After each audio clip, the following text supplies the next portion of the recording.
لوح کوثر کے حوالے سے آج میں اس ویڈیو کے اندر ایک انکشاف کرنے جا رہا ہوں۔ لوح کوثر کی ایک ایسی معجزاتی کرشماتی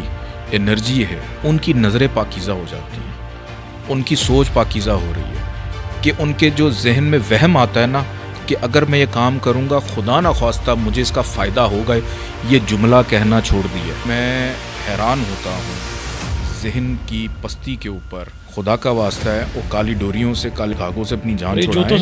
جوتوں سے جان چھڑائیں۔ السلام علیکم ناظرین، لوح کوثر کی ویڈیو کے ساتھ ایک دفعہ پھر حاضر ہوں۔ سید محمد علی زنجانی صاحب میرے ساتھ موجود ہے۔ لوح کوثر کی محبت، عقیدت اور چاہت نے اس ٹائم تک مکمل دھوم مچا دی ہوئی ہے۔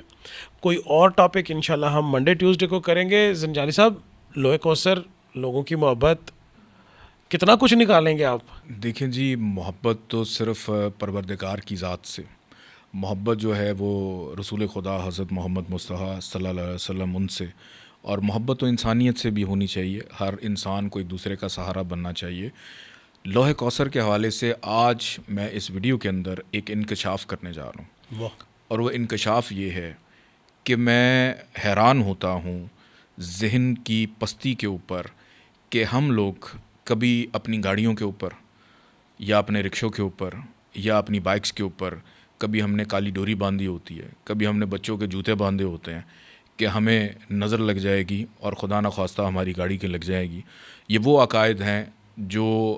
بر صغیر بننے سے قبل کے چلتے ہوئے آ رہے ہیں۔ لوح کوثر کی ایک ایسی معجزاتی کرشماتی انرجی ہے کہ اگر آپ لوح کوثر کو اپنے پاس رکھیں تو یہ آپ کو تمام حاسدین سے، نظر بد سے پروٹیکٹ کرے گی۔ اور اس کا طریقہ کار یہ ہے کہ سورہ کوثر کی جو آخری آیت ہے، اِنَّا شَانِئَکَ هُوَ الْأَبْتَرُ، اس کو اگر آپ 99 دفعہ پڑھ کے اول آخر 14 دفعہ درود پاک کے ساتھ سورہ کوثر پہ دم کریں اور اس کو قرآن پاک میں رکھیں، 9 دن آپ نے یہ عمل کرنا ہے، اور اس کے بعد آپ اس لوح کوثر کو آپ اپنی گاڑی میں ہینگ کریں، آپ اس کو اپنے پاس رکھیں، آپ اس کو اپنے پرس میں رکھیں، اپنے والیٹ میں رکھیں۔ خدا کا واسطہ ہے وہ کالی ڈوریوں سے، کالے دھاگوں سے اپنی جان چھڑائیں، جوتوں سے جان چھڑائیں، اور آپ اس طرف آئیں کہ کلام الہی کے اندر کتنی طاقت ہے، تاکہ جب آپ سفر کریں، آپ ٹریول کریں، آپ کسی کو ملنے جا رہے ہیں، آپ کی کوئی میٹنگ ہو رہی ہے، آپ کسی کا رشتہ دیکھنے جا رہے ہیں، کوئی آپ کے گھر پہ آ رہا ہے، آپ کی گاڑی کے علاوہ اور بھی بہت ساری چیزیں ہوتی ہیں، تو آپ ایک قرآنی شیلڈ میں ہیں، قرآنی شیلڈ کے اندر آپ اس کو اپنے پاس رکھیے، تو یہ آپ کو ان تمام خرافات سے بھی محفوظ رکھے گی، آپ کو حفاظت میں بھی، چونکہ اللہ حافظ ہے، حفاظت کرنے والا ہے، اللہ ہادی ہے، راستہ دکھانے والا ہے، اللہ وہاب ہے کہ بے عوض دینے والا ہے، تو کیوں نہیں پروردگار آپ کو اس سورہ کے طفیل، جو کہ ایک معجزاتی قرآن پاک ایک کلام ہے اور اللہ تعالیٰ عطا کرے گا، تو اس نیت سے اگر آپ اس کو اپنے پاس رکھیں۔ اور ایک چیز میں نے اور دیکھی ہے کہ سورہ کوثر میرے پاس بھی موجود ہے، میرے سٹاف کے پاس بھی ہے، میرے بہت سارے فیملی ممبرز کے پاس بھی ہے، اور میں نے ایک چیز نوٹ کی ہے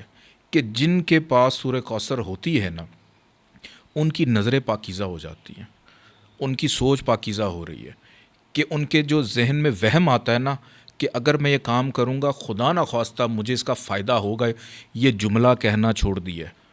اللہ پہ وہ جو اعتقاد اور یقین ہے نا کہ جو رب کہتا ہے کہ مجھ سے مانگو،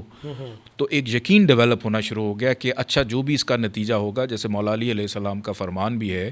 کہ جو کرنا ہے کر جاؤ بجائے اس کے خوف کھاؤ، جب تک کرو گے نہیں تو پتہ کیسے چلے گا۔ تو اس کی وجہ سے وہ یقین بھی پختہ ہونا شروع ہو گیا ہے کہ ہم نے جو کرنا ہے ہم کر جائیں، اور ہم ایک ایسے حصار میں بھی آ جاتے ہیں کہ ہم منفی سوچوں سے رک جاتے ہیں۔ تو یہ اس کی بہت زیادہ ایک افادیت میں نے دیکھی ہے، تو میں نے کہا آپ سے شیئر کروں گا۔ بہت خوب۔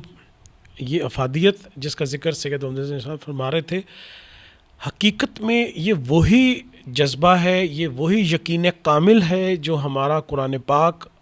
کے اوپر ہونا چاہیے، کیونکہ قرآن پاک کو گھر میں رکھنا عبادت ہے، اس کو پڑھنا عبادت ہے، اس کو سمجھنا عبادت ہے، اس پہ عمل کرنا عبادت ہے۔ یہ تو وظیفہ سید محمد زنجانی صاحب کی تحقیق کا معجزہ ہے کہ انہوں نے کس حد تک تحقیق کی، اس کو نکالا اور آپ تک پہنچایا۔ یقیناً آپ، میں اور ہمارے گرد و نواح میں جتنے بھی لوگ ہیں اس لوح کوثر سے یقیناً مستفید ہوں گے۔